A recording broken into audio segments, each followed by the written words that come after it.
Hello, students. Okay, so we were discussing the long question and answers of 12th night, chapter 3, जो rapid reader book से है तुम्हारे. We had already completed question number 1, 2, 3 and 4 का discussion. Okay, हम लोगों ने answers discuss किया है वो चारों questions का. Today we'll continue from question number 5. Question number 5 क्या है? Why did Duke Orsino send Viola to Olivia?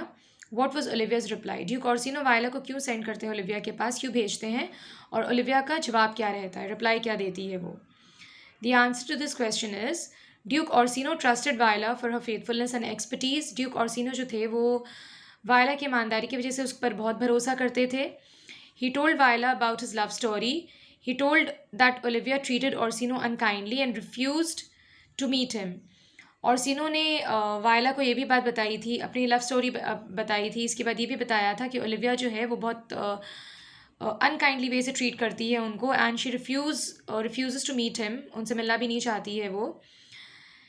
He also says that like Olivia जो है शी डजन लाइक कोई डायरेक्ट रिप्लाई भी नहीं देती है. ये बात भी बताते हैं एक्चुअली वो वायला को. So the duke sent Viola to woo Olivia for him. यही वजह रहती है कि ऑर्सिनो जो रहते हैं वो वायला को ओलिविया के पास भेजते हैं अपना मैसेज लेकर. Seeing Cesario's earnest appeal, Olivia wanted to know if she was a comedian. वहाँ पे क्या होता है, जब ओलिविया सिसेरियो का जो वायला जो रहती है सिसेरियो का डिस्गाइज लेकर, तो उसका अपील, अर्नेस्ट अपील देखकर, इतनी ईमानदारी देखकर वो उसे पूछती है, क्या तुम सच में कॉमेडियन हो क्या? शनिंग अ direct reply, Cesario talked about Orsino now. Cesario जो लाइक वायला जो रहती है वहाँ पे, वो चुप कराते हुए ओलिविया को ये बात बोलती है कि मुझे एक डायरेक्ट जवाब चाहिए. Olivia reply the Duke Orsino new well her mind. Olivia क्या रिप्लाई करती है कि ड्यूक ऑर्सिनो को पहले से मालूम है कि उसका जवाब क्या है. She did not love his master at all, though he was a virtuous, noble, fresh and spotless youth.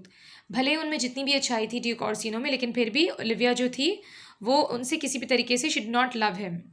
Cesario was invited in this house again but was requested not to convey Orsino's pleadings. Cesario को invite करती है Olivia कि तुम चाहो तो दोबारा भी आ सकते हो यहाँ पे मेरे घर में, मगर ऑर्सिनो की प्लीडिंग्स लेकर नहीं आना. ऑर्सिनो का रिक्वेस्ट लेकर या उनका लाइक जो अपील है वो सारा कुछ लेकर नहीं आना यहाँ पे. Okay, alright. The next question is Why is Viola mistakenly confused with her brother Sebastian? कौन सी ऐसी वजह रहती है जिसकी वजह से वायला जो है वो अपने like she is mistaken for being Sebastian. Sebastian होने का शक क्यों करते हैं उसके ऊपर लोग, या फिर क्यों ये सोचते हैं कि वही सेबास्टिन है, ऐसा क्यों होता है? मिस्टेकन आइडेंटिटी के बारे में है ये आंसर.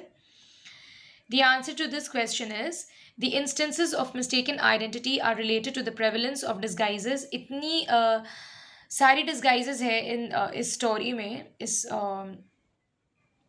ऑब्वियसली प्ले में, जो कि स्टोरी फॉर्म में है, जो तुम लोग पढ़ रहे हो रैपिड रीडर में. तो इसकी वजह से ये सारा कुछ होता है. As Viola's male clothing leads to her being mistaken for her brother Sebastian and vice versa. उसके मेल अटायर लेने की वजह से वो इतना ज़्यादा लाइक मिलती लाइक रिजेंबल करती है इतना ज़्यादा अपने ब्रदर से, बिकॉज ट्विन्स रहते हैं दोनों.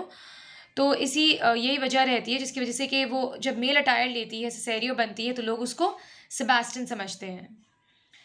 Meanwhile, Antonio mistakes Viola for Sebastian and thinks that his friend has betrayed him. Meanwhile क्या होता है, एंटोनियो भी मिस्टेक लाइक उससे भी गलती हो जाती है, वो भी वायला को सेबास्टिन समझने लगता है और ये सोचता है कि उसके फ्रेंड ने, मतलब जो सेबास्टिन जो उसका फ्रेंड रहता है एंटोनियो का, वो सोचता है कि उसके दोस्त ने उसको धोखा दिया है, बिट्रे किया है. Friend has betrayed him when Viola claims to not know him. जब वायला से मुलाकात होती है और वो सेबास्टिन समझता है उसको, और वायला ये जवाब देती है she doesn't even know him. ये सुनकर एंटोनियो को बहुत बुरा लगता है. वो सोचता है कि उसके दोस्त ने उसको धोखा दिया है इस तरीके से. Okay, alright students, when I upload the images of these question and answers, please do write them down in your notebooks. and whatever I've explained, go through the explanation once again. Okay, read it by yourself ताकि और अच्छी तरीके से समझ में आए. That's it for today. Thank you.